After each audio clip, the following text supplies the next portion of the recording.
కేంద్ర ప్రభుత్వం తరఫున ప్రకటన చేసిన తర్వాత మీ కాంగ్రెస్ ఎమ్మెల్యేలే, మీ ఎంపీలే, మీ మంత్రులే సీమాంధ్ర లేకుంటే సమైక్యాంధ్ర అనడానికి అలా అర్హత ఎక్కడది? అంటే మీ పార్టీ అనేటువంటిది మీరే నాటకాలు ఆడిస్తూ ఉన్నారు. చాట్లో తౌడు పోసి కుక్కలను కొట్టాడబెట్టిన పరిస్థితులలో ఆందోళన జరగడానికి ఇక్కడ ఇంతమంది ఆత్మహత్యలు చేసుకుంటారు పిల్లలు. అసలు వేణుగోపాల్ లాంటి లేకపోతే శ్రీకాంతాచారి మొత్తం ఒళ్ళంతా క్రోసిన్ పోసుకొని గ్యాస్ తగలబెట్టుకొని చచ్చిపోయిన పరిస్థితి వచ్చిందంటే అసలు ఈ బలిదానాలకి లేకుంటే ఈ ఆత్మహత్యలకి మీరే మొదటి బుద్ధే, మీరే బాధ్యులు. పిలిస్తే అసలు పార్టీలో రంగు బయటపడింది కదా. అసలు రంగు వాళ్ళదేందో తెలిసిపోయింది. వాళ్ళు ఎంత తెలివిగా ఉపయోగించారంటే కాంగ్రెస్ నుంచి వెళ్ళిపోయినాడు ఇక్కడ తెలంగాణలో పెడతాడు, ప్రత్యేక తెలంగాణడు అక్కడ పోయినాడు సమైక్యాంధ్ర అన్నాడు. తెలుగుదేశం కూడా చంద్రబాబు నాయుడు వాళ్ళ అనుకూలమైనటువంటి తీర్మానం చేసి ప్రణబ్ ముఖర్జీ కమిటీకి లెటర్ రాసి ఆయన ఏం చేశాడు?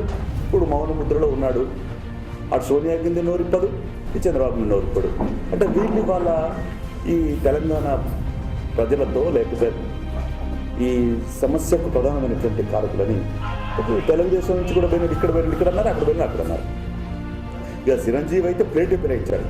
మొత్తం సామాజిక తెలంగాణని అనుకూలం అన్నాడు, మొత్తం ప్లేట్ ఇచ్చాడు. మరి ఈ రకంగా ఈ కపట నాటకాలు లేకుంటే ఇప్పుడు చంద్రబాబు నాయుడు ఏమంటున్నాడు? నాకు తెలంగాణ సీమాంధ్ర రెండు కళ్ళే. మరి రెండు కళ్ళు, మనిషికి రెండు కళ్ళు ఉంటే నిజమే, కానీ మెదడు నుంచి నువ్వు ఏం చెప్పావు, ఏ మాట మాట్లాడావు?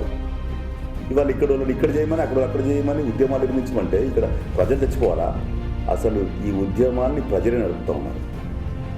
అసలు 1956 కంటే మొదలు హైదరాబాద్ అనేదానికి ఒక నగరం అనే పేరు. భారతదేశంలో ఉన్నటువంటి 5-6 నగరాల్లో హైదరాబాద్ కూడా ఒక మంచి నగరం అనేటువంటి పేరు. అప్పుడు కూడా అభివృద్ధిలో గుండె లేకపోతే ఎట్లయితే మనిషిగా ఉండలేడో అసలు హైదరాబాద్కు మన తెలంగాణ గుండెకాయ లాంటిది హైదరాబాద్. ద్వారా ఇట్లాంటి అన్ని వాదనలు జరుగుతూ ఉన్నాయి. మాట ద్వారా ఈ పొలిటికల్ అంశాలపైన, తర్వాత ధరల మీద, ప్రజా సమస్యలపైన కూడా పెద్ద ఎత్తున మొన్న కలెక్టరేట్ దిగ్బంధం చేశాం కరీంనగర్లో 1-2 తారీఖుల్లో. డిఫరెంట్ సబ్ డిస్టిక్లో ప్లాన్ చేసుకొని చేస్తాం. ఈ నెలంతా ఫిబ్రవరి ఆఖరి దాకా ఈ కార్యక్రమాలే. ధరల మీద నిరసన చెప్పడం, పికెటింగ్ చేయడం, అలాగే ఈ తెలంగాణ అంశాన్ని కూడా ప్రజలు మరింత చైతన్యవంతం చేయడం.